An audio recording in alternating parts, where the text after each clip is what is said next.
Une lycéenne âgée de 19 ans aurait procédé toute seule à son accouchement puis jeté le fœtus dans un caniveau dans la nuit du 26 au 27 mai 2023 au quartier Kenya. Plus tard, dans la matinée, les habitants ont été alertés par la découverte du corps du nouveau-né dans une situation déplorable.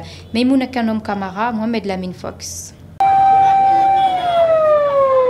Les faits se sont produits dans la nuit du vendredi à samedi au quartier Kenyan, dans la commune de Matam. Une jeune femme aurait accouché toute seule dans les toilettes, puis se débarrasse du fœtus en le jetant dans les caniveaux auprès des rails.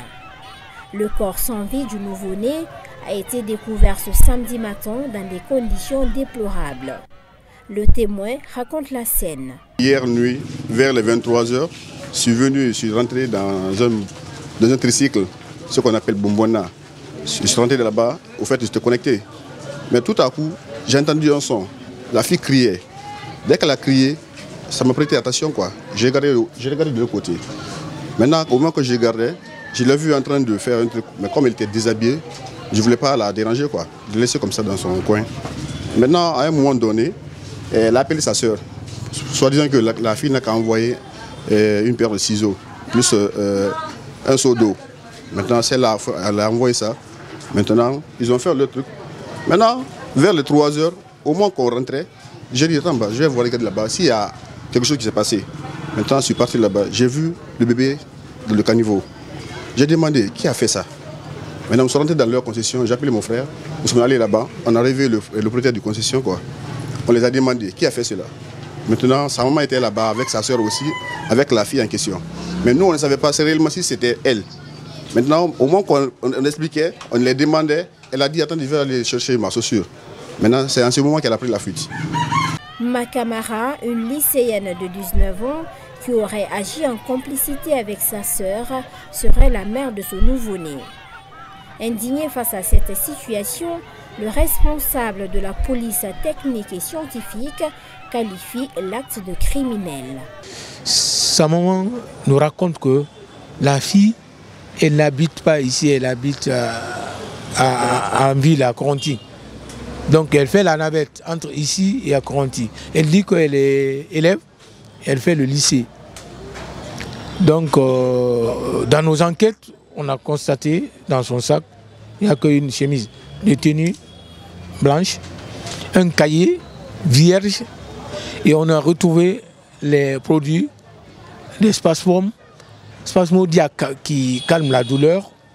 Et dans les révélations, on a retrouvé une sœur qui était impliquée, avec laquelle elle a envoyé pour aller acheter des produits à la pharmacie pour pouvoir procéder à l'acte criminel. Donc elle s'est engouffrée dans la toilette et c'est là, certainement, le produit l'a aidé à projeter l'enfant et elle l'a jeté dans les caniveaux. Donc c'est déplorable.